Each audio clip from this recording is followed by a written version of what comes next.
Another Leetcode video. Today we're going to be looking at Leetcode 435 non-overlapping intervals.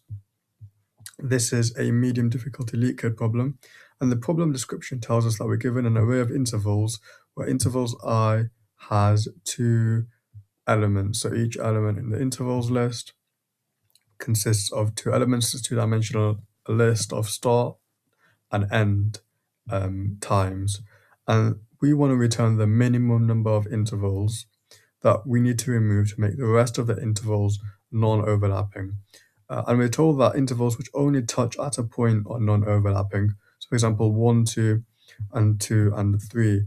So here's an example, and the result is 1 because we only need to remove one overlapping interval, and that is 1 and 3. The rest of the intervals don't overlap, so they are good to go. It's just 1 and 3 that we need to remove, and so we return 1 because that's the minimum number of removals that we need to do. However, it is important here, we want to really keep this note here in mind, that if two intervals touch at a point, it does not mean they are overlapping. So for example, we have 1, 2, 2, and then we have 2, 2, 4. Although they both touch, they aren't overlapping. What would be overlapping is if we had 1, 2, 4. That would end up being overlapping. So we can basically come to a conclusion here. We can say that an element is overlapping if its start is greater than or equal to, well, actually, an element is not overlapping if its start is greater than or equal to the end. If it's less than the end, well, then we know that it's overlapping, don't we? So that is, the first condition that we kind of want to keep in mind. And the next thing is, how are we going to actually solve this problem? Well, we know that if, start is greater than or equal to end, then it's not overlapping. We know that if it's less than or equal to end, or less than end, sorry, then it is overlapping. Well, what we can do, first of all, is sort our list. So we can say, let's sort our list. So in this example over here, we have, we would put 1, 3 over here, so it's easier to work with. So let's sort our list. And then once we've sorted our list, we want to, if we find an element which is overlapping, so the start date is not greater than or equal to the end date, well then we want to remove one of these elements, but which one do we want to remove? So for example, let's say we have 1, 2, 1 and 3,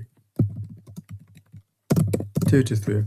Which one here do we want to remove? Well, we want to remove 1 and 3. If we get to 1 and 3, we see that there is that the interval here overlaps.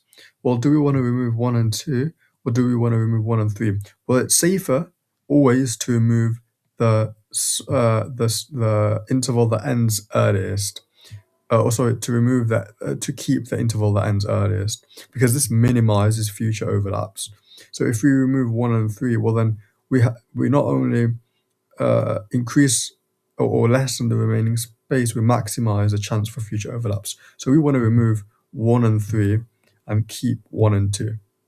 And then once we removed it, we'll have a counter result which will increment and then return that result.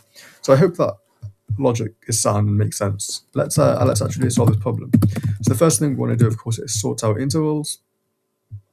Then we want to have a previous ending variable, which is going to store the last interval that we've seen. So initially it's going to be initial 0, 1. So that's going to be the previous end. And then we can say result is going to be equal to 0. And then basically for each start and end, so for each start and end in intervals, and remember we've already have the first end, so we can just end everything apart from the first. If the start, like we said, if the start is greater than or equal to the end, well, we are in luck because we can just set previous end is equal to the end. We don't have to do anything. They don't overlap. If they do overlap, we want to increment our result counter, like we said, but we also want to choose the minimum interval, the smaller interval. So we can say or the interval that ends earliest, however you'd like to define that. So we can say was previous end is equal to the minimum of the previous end and the end, and then simply return our result. So let's now submit our code and check that works. And we see that we get the wrong answer. Classic, really.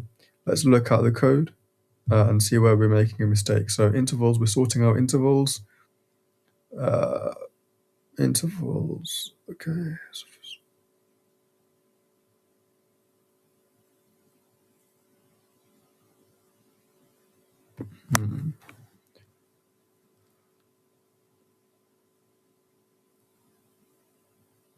Okay, so we're saying if start is greater than or equal to end, well, this should actually be previous end, because of course that's not going to be the case for, an element, its own element. That's not going to happen. So let's submit our code again.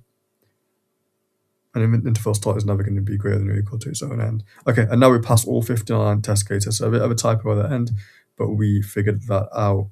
So in terms of time and space complexity for this problem, time complexity is going to be big O n log n, big O of n log n. Space complexity, we are only using a couple of auxiliary variables, so that's going to be big O of 1. And actually, I should probably say time is equal to that, and space is equal to that.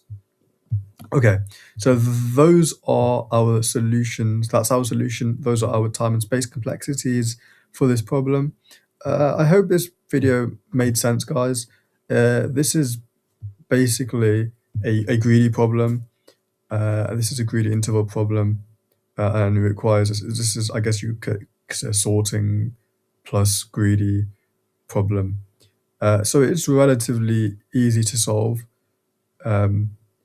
but it can, if you don't understand the intuition behind a greedy problem, and really this is the key here: which interval do we actually choose? And then of course there is the note here that we want to keep in mind, that a lot of people get tripped up, but it's greater than or equal to, even if the 2 points are touching, does not mean that they are overlapping.